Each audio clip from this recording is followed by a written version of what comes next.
Bismillahirrahmanirrahim. Assalamualaikum warahmatullahi wabarakatuh. Alhamdulillahirabbil alamin wa bihi nasta'inu ala umuri dunya waddin wassalatu wassalamu ala asyrofil anbiya'i wal mursalin wa ala alihi washabihi ajma'in amma ba'd. Rabbi shrah li sadri wa yassir li amri wahlul 'uqdatam min lisani yafqahu qawli. Halo teman-teman, saya Laras, Direktur Program Forecast Masa Amanah Kepengurusan 2019-2020. Di video edukasi Forecast kali ini saya diamanahkan untuk membawa materi tentang rancang bangun ekonomi Islam.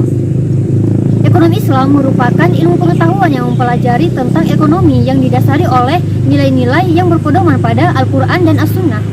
Sistem ekonomi Islam memang pada dasarnya berbeda dengan sistem ekonomi kapitalisme dan sosialisme yang kita kenal pada umumnya. Hal yang membedakan adalah dalam Islam, ekonomi bertujuan untuk mensejahterakan semua pihak, tidak hanya satu pihak saja atau satu golongan saja. Untuk itu, nilai-nilai yang kita singgung tadi ini yang akan membangun ekonomi Islam. Implementasi dari nilai-nilai ini akan dilaksanakan secara bersama-sama dan didasari oleh prinsip-prinsip ekonomi. Nah, prinsip inilah yang kemudian akan membangun, yang menjadikan bangunan ekonomi Islam ini menjadi lebih dinamis, dan nilai-nilai ini yang akan mewarnai bangunan tersebut. Nah, inilah dari prinsip-prinsip dan nilai-nilai ini yang tadi yang akan membentuk rancang bangun ekonomi Islam. Apa saja poin-poin dari nilai dan prinsip-prinsip rancang bangun ekonomi Islam tadi? Yang pertama adalah nilai tauhid. Tauhid merupakan pondasi paling dasar dan paling penting dalam ajaran Islam. Bertauhid artinya meniadakan atau menghilangkan segala sesuatu yang merupakan zat atau elemen-elemen yang patut disembah kecuali Allah Subhanahu wa taala. Tidaklah segala sesuatu diciptakan oleh Allah itu dengan sia-sia. Manusia diciptakan untuk beribadah dan mengabdi kepada Allah Subhanahu wa taala. Untuk itu, segala tindakan manusia yang berinteraksi dengan sumber daya alam dan juga interaksinya dengan sesama manusia itu akan selalu berhubungan dengan Allah, karena segala perbuatan manusia itu nantinya akan dimintai pertanggungjawaban di hadapan Allah Subhanahu wa taala. Termasuk salah satunya adalah kegiatan aktivitas ekonomi dan bisnis kita. Nilai yang kedua adalah keadilan. Adil secara sederhana berarti tidak menzolimi dan juga tidak dizolimi. Dalam ekonomi Islam, adil berarti para pelaku ekonomi itu tidak dibolehkan untuk memiliki motif untuk mencari keuntungan sebanyak-banyaknya dengan jalan merugikan orang lain atau merusak alam sekitar. Allah telah memerintahkan kita juga untuk mengelola sumber daya yang ada dengan sebaik mungkin agar bisa didistribusikan dengan adil. Nilai yang ketiga adalah nubuwah atau kenabian. Mengapa nilai nubuwah masuk ke dalam rancang bangun ekonomi Islam? Karena pada dasarnya manusia bisa bertauhid dan berlaku adil karena adanya peran dari nabi dan rasul yang diutus oleh Allah Subhanahu wa taala. Karena itu, nabi dan rasul ini menjadi role model terbaik dan menjadi panutan bagi umat muslim. Salah satu nabi yang patut kita contohi ialah Nabi Muhammad SAW.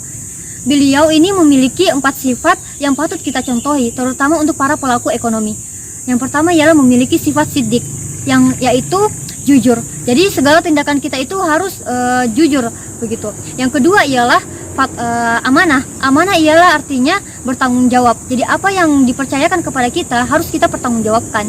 Yang ketiga ialah memiliki sikap fatona, artinya memiliki kebijaksanaan dan kecerdasan dalam diri. Dan yang keempat ialah memiliki sikap tablik. Tablik ini memiliki sikap komunikasi yang baik atau cara penyampaian yang mudah dipahami.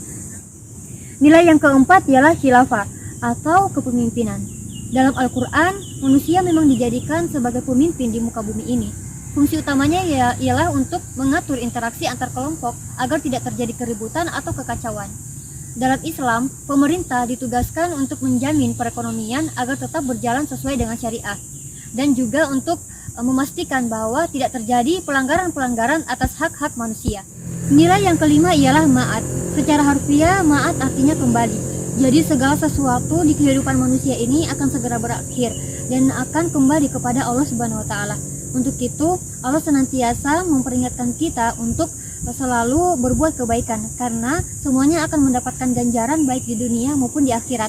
Untuk itu, menurut Imam Al-Ghazali juga, motivasi para pelaku ekonomi ini ialah untuk mendapatkan laba, baik itu untuk diperuntukkan untuk di dunia maupun untuk di akhirat.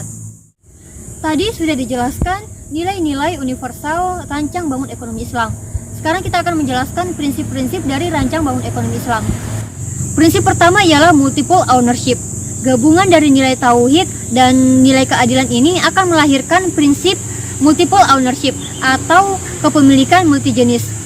Jadi, konsep ini menegaskan bahwa pemilik utama dari bumi dan isinya ini ialah Allah Subhanahu wa taala, dan manusia hanya ditugaskan untuk mengelola sumber daya ini dengan sebaik mungkin. Dan untuk mencegah namanya eksploitasi antara satu dengan yang lain, maka segala sesuatu hal yang sangat penting ini dan menyangkut tentang kehidupan manusia akan menjadi milik negara. Nah, berarti dalam Islam ini mengakui adanya hak kepemilikan, baik itu hak kepemilikan negara, swasta maupun milik pribadi.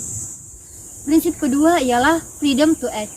Gabungan antara nilai dari khilafah, nubuwah, dan juga keadilan akan melahirkan prinsip freedom to act atau kebebasan dalam bertindak.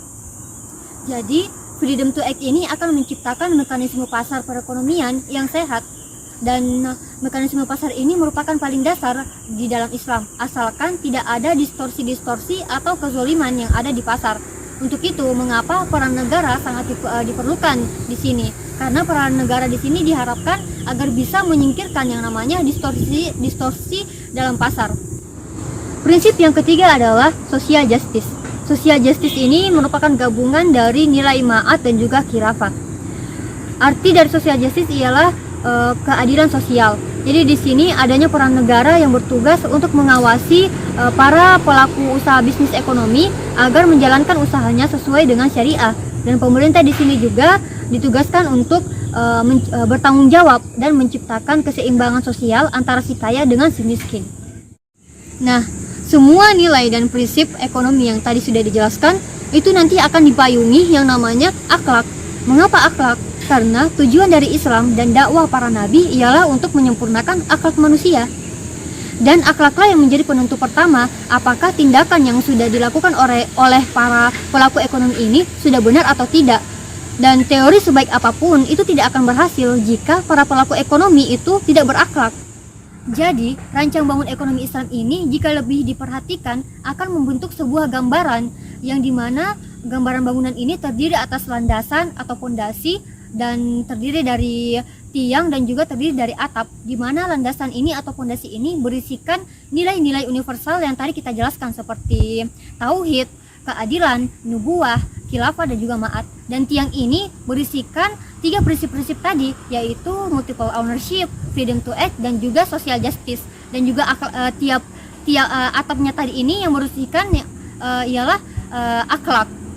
Jadi diharapkan dengan mengetahui rancang bangun ekonomi Islam ini, kita dapat lebih dekat mengenal yang namanya ekonomi Islam itu sendiri. Sekian materi yang bisa saya sampaikan. Assalamualaikum warahmatullahi wabarakatuh.